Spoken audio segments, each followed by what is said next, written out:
بسم اللہ الرحمن الرحیم۔ ذی الحج کے مقدس مہینے میں جہاں حج کرنے کے لیے حاجی جاتے ہیں، قربانی کا موسم آ جاتا ہے، دیگر عبادتیں کی جاتی ہیں، لوگ روزے بھی رکھتے ہیں، رات کو جاگتے بھی ہیں، عبادت کرتے ہیں، وہاں پر ہر مسلمان کے لیے یہ لازم ہے کہ 9 ذی الحج کی فجر کی نماز سے لے کے 13 ذی الحج کی عصر تک، یعنی ہر نماز کے بعد ایک مرتبہ، اگر جماعت کے ساتھ نماز پڑھی جا رہی ہے تو بلند آواز سے ایک مرتبہ تکبیر پڑھنا، یعنی اللہ اکبر لا الہ الا اللہ واللہ اکبر وللہ الحمد پڑھنا واجب ہے، اور 3 مرتبہ یہ مستحب ہے۔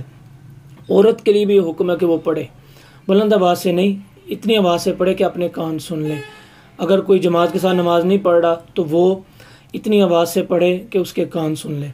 یہ ایک مسئلہ۔ دوسرا مسئلہ یہ کہ پڑھتے کیوں ہیں، اس کی وجہ کیا ہے؟ اس کی وجہ یہ ہے کہ جب حضرت ابراہیم علیہ السلام نے اپنے بیٹے حضرت اسماعیل علیہ السلام کو ذبح کرنے کا ارادہ کیا، چھری چلانے ہی لگے تھے، تو اللہ پاک نے حکم ارشاد فرمایا، اے جبریل جنت سے دمبا لے کے جاؤ۔ آپ دمبا لے کے آئے، تو جب وہ چھری چلانے ہی لگے تو دور سے حضرت جبریل علیہ السلام نے آواز دی، اللہ اکبر، یہ الفاظ کہے۔ تو حضرت ابراہیم علیہ السلام نے جب حضرت جبریل کو دیکھا اور ساتھ جانور کو دیکھا، یعنی دمبے کو، تو آپ نے خوشی میں اللہ کا نام یوں لیا، لا الہ الا اللہ واللہ اکبر۔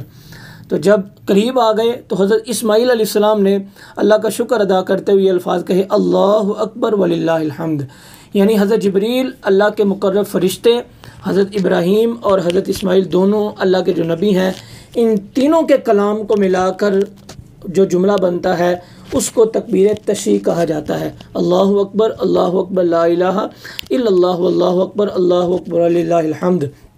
رب کو جہاں پر ابراہیم علیہ السلام کی دیگر ادائیں پسند آئیں اور وہ لازم کر دی گئیں، وہاں پر اللہ پاک کو یہ ادا بھی پسند آئی، اور ان تینوں کے کلام کے مجموعے کو اللہ پاک نے ہر مسلمان کے لیے لازم کر دیا کہ ہر نماز کے بعد یہ پڑھیں گے تو حضرت ابراہیم علیہ السلام، حضرت اسماعیل علیہ السلام، حضرت جبریل کی سنت کو ادا کیا جائے گا۔ اللہ تبارک و تعالی ہم سب کو عمل کرنے کی توفیق عطا فرمائے۔